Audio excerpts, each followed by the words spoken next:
My name is Danielle Hope Richards, and I want to tell you about the day I died and the day I truly began to live. It happened on July 11th, 2019, in a quiet, somewhat worn-down apartment above a bakery in a town just outside Portland, Oregon. I was living alone at the time, working as a freelance digital illustrator. My days were filled with sketching children's book characters, designing marketing flyers, and occasionally putting in late-night hours just to make rent. I had a few friends I saw now and then and family I kept in touch with, but I mostly kept to myself. On the surface, I had everything together, but inside, I was deeply broken. I had been struggling with something I was too ashamed to say out loud, even to myself. I was addicted to pornography. It had started quietly, like a whisper, back in college. First, it was just curiosity, something edgy and new to distract from a breakup or a stressful semester. But it grew roots fast. What started as once in a while turned into every week, then multiple times a day. I found myself planning my evenings around it, creating routines that gave me just enough alone time to feed the habit. I would tell myself it wasn't hurting anyone, that I wasn't like the really bad addicts.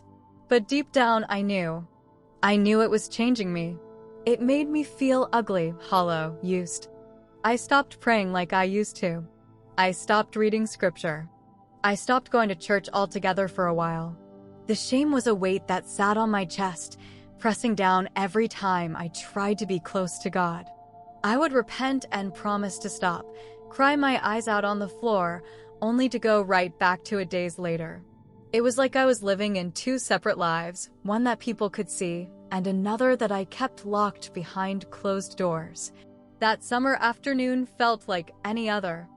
I had just finished a couple illustration drafts and sent them off to a client. I remember I was wearing my favorite hoodie and sipping lukewarm chamomile tea while watching a cooking show on my laptop. My cat, Juniper, was curled up beside me, purring like always. I was tired but content, unaware that anything unusual was about to happen.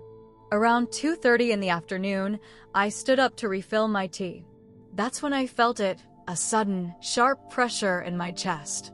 At first, I thought maybe I had just pulled a muscle, but then the pain deepened. It felt like something was squeezing me from the inside, like a giant fist tightening around my heart. My arms went numb. My legs started to shake. I tried to call out, but nothing came. My vision blurred. I collapsed onto the floor, knocking my mug onto the rug as I fell. I couldn't move. I couldn't breathe. And then everything stopped. No pain. No sound. Just silence. But I wasn't gone. At least not in the way you might think. Because the next moment, I realized I was still there, but not inside my body. I could see myself lying on the floor, my arms twisted awkwardly, my lips slightly parted. My cat was pawing at me, confused and frightened. I should have felt terrified, but I didn't. I felt calm. Not sleepy or numb, but fully awake in a way I had never felt before. I felt like I had been living in a fog my whole life, and suddenly the fog had lifted. I started to rise slowly, almost like being carried by invisible hands. The apartment below me faded away, growing smaller and dimmer until it vanished completely. What replaced it was light. Not like sunlight or lamps or anything earthly. This was living light, warm, soft, but powerful. It wrapped around me like a blanket and flowed through me like water. It filled me, warmed me, loved me. I can't describe it any better than that. It loved me. That light wasn't a thing, it was a presence. It knew me. Every detail, every thought, every sin, and still, it loved. I moved deeper into it and began to see more clearly. First came the colors, vivid, glowing hues that don't exist in our world. They shimmered with emotion. I could hear them, feel them. Then I saw what looked like a garden. Not like any earthly garden, though. The trees reached toward the sky like living sculptures. The flowers turned gently toward me as I passed, as if greeting me. The path I walked, or maybe floated on, was made of light, like crystal dust. There was a river nearby, and the sound of it was like a melody I had known forever but forgotten until now. I felt completely at peace. Then, in an instant, I felt his presence. Jesus. I didn't see him with my eyes right away.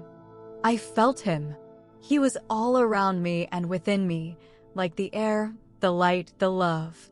But also distinct, intimate, personal. He knew me, and somehow I knew him. There was no confusion, no uncertainty. I was in the presence of Jesus Christ, and what hit me harder than anything was that I wasn't afraid.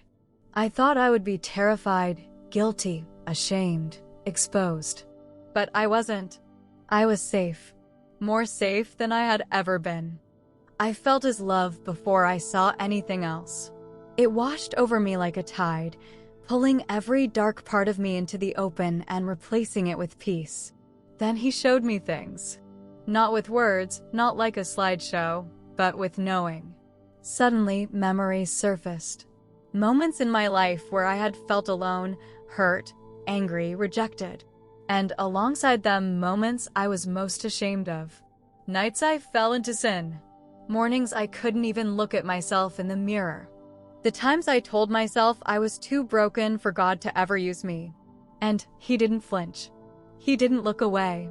He held me there, in that painful truth, with eyes that said, I still love you. I wanted to fall to my knees, to disappear. But I couldn't. He wouldn't let me hide anymore. And then he brought the addiction into the light. Not to accuse me, but to free me. I saw it for what it really was, not just bad choices, but spiritual chains. I had allowed doors to open in my soul, doors that gave the enemy access to whisper lies into my identity. I saw the darkness feeding off my secrecy, my guilt, my shame. And Jesus showed me something else. He showed me that I wasn't alone. That there were countless other women walking through life with the same chains, smiling through their pain, silently drowning in shame. And he told me not with words, but with purpose, that I had to go back. That I couldn't stay here. Not yet. That my story mattered. That I was going to help others find freedom. I didn't want to leave. I wanted to stay in that river, that light, that embrace forever. But I knew he was right. I had to go back. And as quickly as it had come, the light began to fade. The colors dimmed. The river fell silent. I felt myself falling, slowly at first, then faster, like drifting down from a dream. And then I was back. Back in my body. Back on the kitchen floor. The pain returned in an instant, sharp and unforgiving. But I was different. I knew I was different. Something had changed forever. The days after I came back were nothing short of disorienting.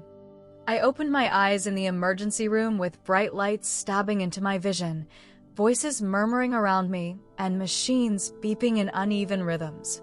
Nurses moved quickly, a doctor called my name, and someone placed an oxygen mask over my face.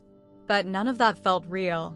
What felt real was the garden, the light, the river, the warmth of Jesus' presence. What felt real was the freedom I had tasted, the chains I had seen fall, the truth that had been spoken into my spirit without a single audible word. The hospital room was cold and sterile, a jarring contrast to the overwhelming love and beauty I had just come from. And yet, I was grateful. I had been given another chance. A second chance not just at life, but at living. They told me I had suffered a cardiac arrhythmia, a sudden, severe one. They said it was a miracle I had survived. Apparently, my neighbor heard something fall and decided to check on me, finding me just in time to call 911. I nodded and smiled and thanked everyone, but inside, I was quiet. Not because I was scared, but because I was still holding on to what I had seen, what I had felt. I didn't want to forget it. I didn't want to let the noise of the world drown it out. The first few nights home were the hardest. My body ached. I was weak, tired, constantly dizzy. But more than anything, I was overwhelmed. It was like trying to hold on to a dream that you know will fade if you move too fast. I found myself staring out the window for hours, just thinking. I couldn't bring myself to turn on the TV. The things I used to watch suddenly felt shallow, empty. I kept hearing the river. I kept seeing Jesus' eyes, not with my mind, but with my soul. I couldn't explain it to anyone. I tried calling my sister once, just to talk, but the words wouldn't come out. How do you tell someone that you met God, and he told you to go back because your story mattered? It sounded crazy even in my own head. But I knew it was true. Every bit of it. I knew that what I had seen and felt was more real than anything I'd ever experienced on this side of eternity. And I couldn't shake the feeling that I had work to do. That this wasn't just a miracle, it was a mission.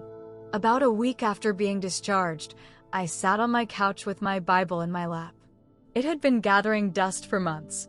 I used to read it faithfully. Back when I was in youth group, when I still believed I was good enough to be close to God. But somewhere along the way, I stopped. Every time I opened it, the words felt heavy, like they were meant for someone better than me.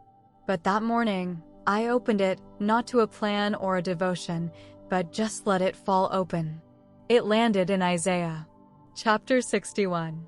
He has sent me to bind up the brokenhearted, to proclaim liberty to the captives and freedom for the prisoners. I read it again, and I wept.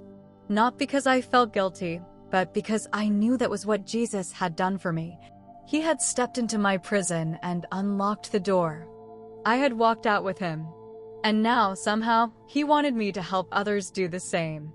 I wasn't sure how. I didn't have a following. I wasn't a speaker. I didn't even know if I was ready.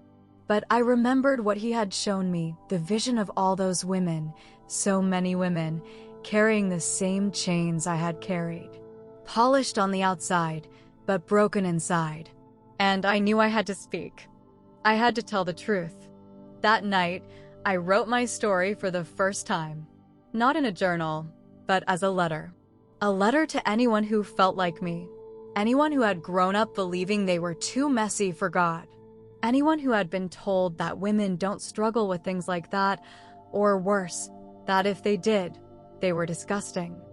I wrote about my addiction, about the shame, about the nights I cried and the mornings I felt numb. I wrote about the moment I died and the moment I truly came alive again. I didn't sugarcoat anything.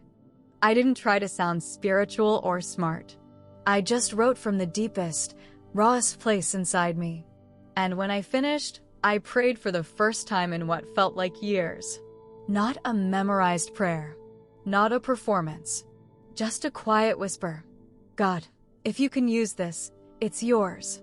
The next morning, I posted that letter online. I didn't expect anything. I figured maybe 1 or 2 people would read it. But within days, it had been shared hundreds of times. Messages poured into my inbox.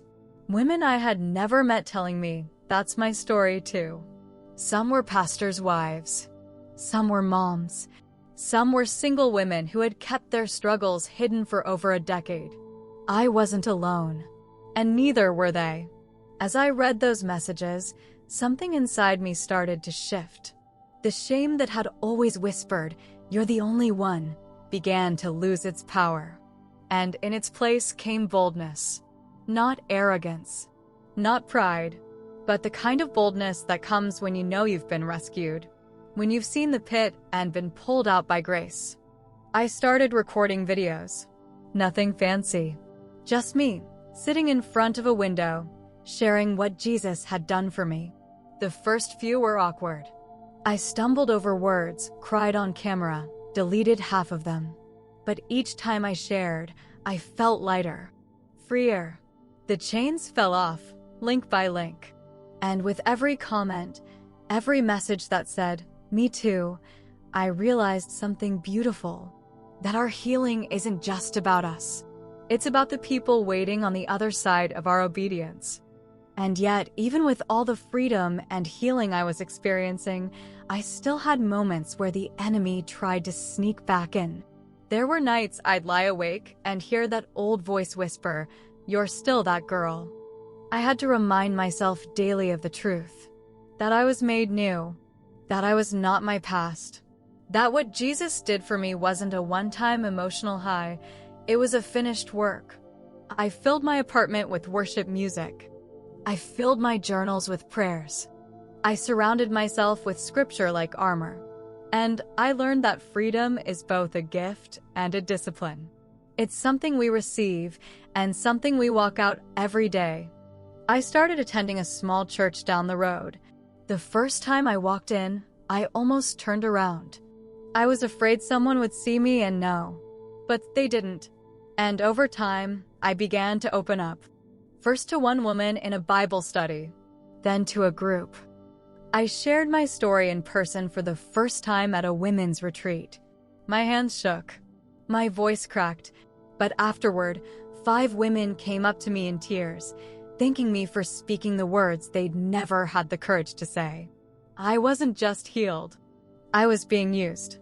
And that's what I want you to hear today if you're watching this. You are not too broken. You are not too far gone.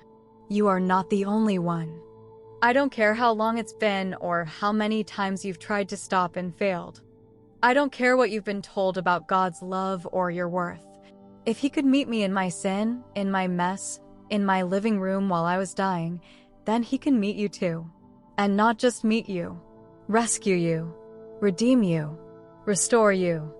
I don't say this as someone who read about it in a book. I say it as someone who was there, who saw the spiritual realm, who looked into the eyes of Jesus and felt what it means to be truly known and truly loved. I want you to know that there is freedom, real, lasting, chain-breaking freedom. But it doesn't come through willpower. It comes through surrender. And that's scary. I know it is. But I promise you, on the other side of that surrender is more peace than you've ever imagined. There's something I need to say that I couldn't have understood back when I was in the middle of it all, when I was still trapped, still hiding, still using fake smiles and productivity to mask what was really going on inside. I used to think freedom looked like perfection, like waking up one day and never being tempted again, like having no memories, no scars, just a clean slate and a brand new brain. But that's not how God works. What Jesus showed me in that moment, the moment between life and death, was that freedom isn't about forgetting. It's about being able to remember without shame. It's about being able to look back at your chains and say, I'm not in them anymore. And even now, years later, I still have to hold that truth close. The enemy doesn't stop whispering just because you stop listening. But you get stronger. You get wiser. And you start recognizing the lies for what they are. I've learned that healing comes in layers. It's not always one miraculous moment. Sometimes it's 1,000 quiet ones. Sometimes it's in the act of showing up, telling the truth, and letting God work in places you'd rather keep hidden. That's why I kept sharing. Why I started a podcast. Why I went back to school for ministry. Not because I had everything figured out, but because I knew what it was like to feel disqualified. And I knew now, with all my heart, that God doesn't throw people away.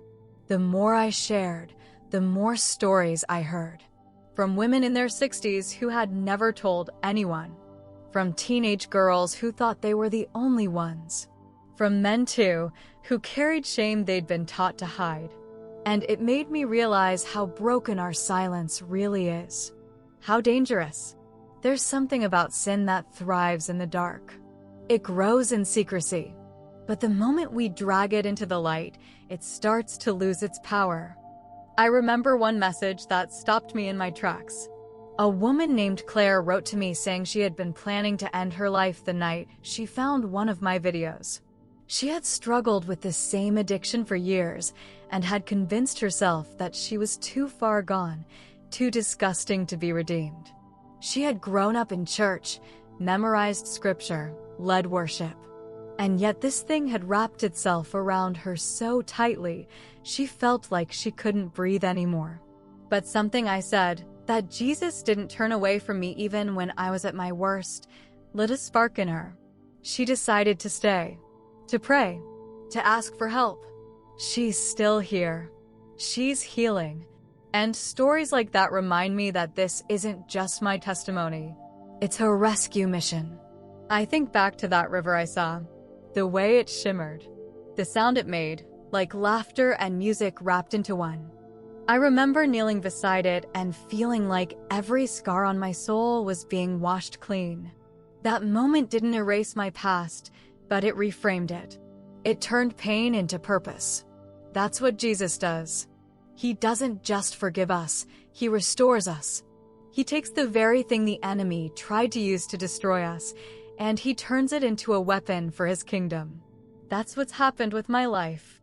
I don't live in shame anymore. I walk in purpose. I still have hard days. I still get tempted. But I'm not a prisoner to those things. I don't walk alone. I know who I am now. I'm not the girl who fell into sin and couldn't find her way out. I'm the woman Jesus pulled from the grave and sent back with a mission. And I want you to hear that as more than just words. Because maybe, right now, you're still in the middle of your own secret battle. Maybe you're still convincing yourself it's not that serious. That you can stop anytime you want. That it's just a phase. I told myself those things too. But deep down, I knew it had its claws in me. And the longer I stayed silent, the tighter they dug in. Let me say this clearly. You don't have to stay there. You don't have to keep pretending. You don't have to fix yourself before you come to Jesus. He already knows. He sees it all. Every search. Every scroll. Every night you felt disgusting and begged God to take the craving away. He was there. And he didn't turn away. Just like he didn't turn away from me. That light I walked into, that love I felt, that's for you too. It's not reserved for the ones who have it all together. It's not earned. It's given. Freely. Lavishly. Jesus isn't looking for perfection. He's looking for surrender. And I know that word can sound scary. It used to scare me too. I thought surrender meant giving up control and never feeling safe again. But it's the opposite. Surrender is where real safety begins. It's where healing begins. When I finally let go of my pride, my shame, my stubbornness, that's when Jesus stepped in. That's when he broke the chains. And if he did it for me, he can do it for you. So what does that look like?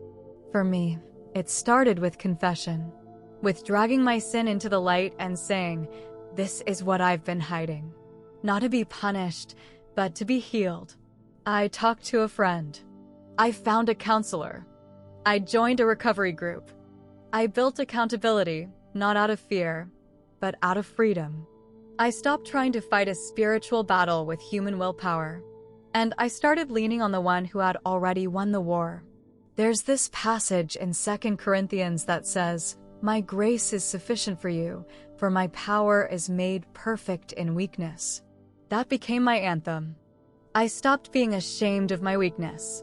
I started seeing it as a doorway for God's strength. And slowly, my life began to change. Not in flashy, overnight ways, but in quiet, steady ones. I stopped flinching when I looked in the mirror. I stopped dreading prayer. I started seeing myself the way Jesus sees me, beloved, chosen, redeemed. And with that vision came responsibility. I couldn't keep this to myself. Not when I knew how many were still in chains. That's why I'm here. That's why I'm sharing this. Not because I enjoy talking about the ugliest parts of my story, but because I've seen what happens when we stay silent. I've seen what happens when we let shame rule our lives. We lose years. We lose joy. We lose our sense of purpose. But the good news, the gospel, is that nothing is wasted. Not one moment. Not one failure. Not one secret. Jesus can take every single piece and make something beautiful out of it. I used to think my story disqualified me from ministry. Now I know it's the very thing that qualifies me. Because people don't need someone perfect. They need someone real. They need someone who's been there. And if you're listening to this, maybe that's you. Maybe you're watching this right now and thinking, I want to believe it's true, but I don't know how to start. Start here. Start now. You don't have to have the right words. You don't have to clean yourself up first. Just talk to him. Jesus is listening. And he's not mad at you. He's not disgusted. He's waiting. He's been waiting. I remember one night, not too long after I'd started sharing my story publicly, I woke up around 3 a.m. and couldn't fall back asleep. I went to the living room, wrapped myself in a blanket, and just sat there in the dark, thinking. The moonlight came through the blinds in streaks, casting silver lines across the floor. And for the first time in years, the silence didn't feel heavy. It felt holy. I started to pray not because I was trying to be good or because I was desperate, but because I just missed him. I missed Jesus. I missed his presence the way I felt it that day in the garden, beside the river, wrapped in light. I told him that. Out loud. I said, I miss you. And before I could even finish the sentence, I felt that same peace fill the room again. It wasn't loud. It wasn't showy. It was quiet and strong, like a whisper from heaven that said, I've been here the whole time. And I wept. Not because I was broken, but because I was whole. I finally understood what it meant to live in his presence. Not just when I'm strong, but especially when I'm weak. Especially when I'm raw. Especially when I have nothing to offer except my honesty. That's where the real relationship begins. And that's the invitation I want to extend to you right now. If you're still holding on to your sin, your addiction, your secrets, I want to tell you, it's not too late. You haven't gone too far. You haven't disqualified yourself. Jesus is still reaching for you. And he's not coming with a list of demands. He's coming with open arms. All he wants is you. The real you. The hurting you. The tired you. The scared you. The addicted you. Because it's that version of you he died for, not some future, cleaned up version. You don't have to earn his love. You just have to receive it. It sounds simple, but I know it's hard. Because the voice of shame is loud. But it's not louder than the voice of truth. And that truth is this. You are not beyond redemption. You are not alone. You are not unlovable. You are worth the blood that was shed for you. And the same Jesus who stood with me in that garden is standing with you now, calling you out of hiding, calling you into healing, calling you into purpose. It won't be easy, but it will be worth it. I never thought I'd be someone sitting in front of a camera, telling the world about her deepest shame and greatest miracle. But here I am, not because I'm brave, but because Jesus is real. Because he's alive. Because he still saves, still restores, still speaks. And because I know there are thousands, maybe millions, of you out there who are waiting for someone to go first. So let me go first. Let me be the voice that tells you, you can break the silence. You can come into the light. You can be healed. If my story can be used to set even one person free, then every tear, every moment of pain, every night I thought I was too far gone, it was all worth it. Don't let fear keep you stuck. Don't let shame keep you silent. Don't let the enemy convince you that you're the only one. You're not. You never were. And you never will be. Jesus is waiting. Freedom is real. And your story isn't over. If this story spoke to you, even just one part of it, please don't leave here without taking action. Pause. Breathe. Pray. Right where you are, say his name. You don't have to have it all figured out. You don't even have to feel anything. Just say it. Jesus. That name carries power. That name breaks chains. And if you want someone to walk this out with you, don't do it alone. Reach out. Whether it's to a church, a counselor, a mentor, or even in the comments, just reach out.